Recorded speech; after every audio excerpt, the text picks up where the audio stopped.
તમે બોલવાનું, માણસ બોલવાનું નહીં. આપણે ગાડીમાં બેઠા ને સ્ટેશન અવલંબ થઈ જવાનું. દ્વારકાધીશ કી જય. પુત્રાણી કેવા લાગ્યા હે શૃંગારી ઋષિ. કોને જડ્યા કથા દે બધા તમને તો પૂછે તમે ના. રમણીએ કાશી નગરી એક ગૃહાસી વિદ્યા વૃત્તિ કરવા ભગવાન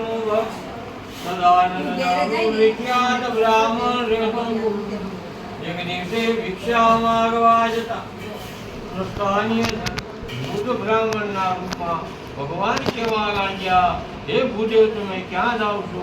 તમારી આજીવિકા. સદાનંદ નામનું બ્રાહ્મણ કહેવા લાગ્યું કે ભિક્ષાવૃત્તિ મારી આજીવિકા. સ્ત્રીપુત્રના ધનપુષ્ણ માટે ધનવાનના દ્વારે ધન મેળવવાની ઈચ્છાથી ભિક્ષા માટે જાઓ.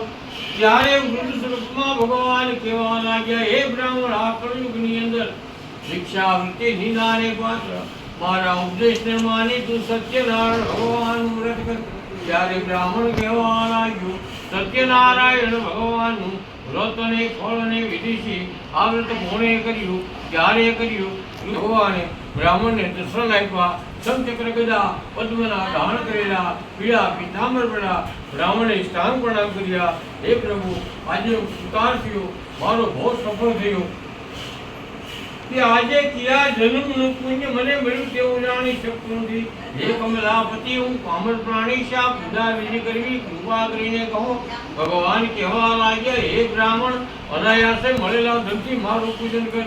ગજેન્દ્ર આથી અજામિલ બ્રાહ્મણ સગળા મારી ભક્તિમાં સંકટોમાંથી મુક્ત થયા. માટે હે બ્રાહ્મણ, મારી પૂજાની વિધિ તને કમથી દત્ત સાંભળ. મનુષ્ય મુકામનાની ઈચ્છા રાખી સાંજે વ્રત કરવાનો નિયમ લે. સવારે વહેલા ઉઠી રાત્ર સ્નાન કરવાની નિત્યકર્મ કરવું.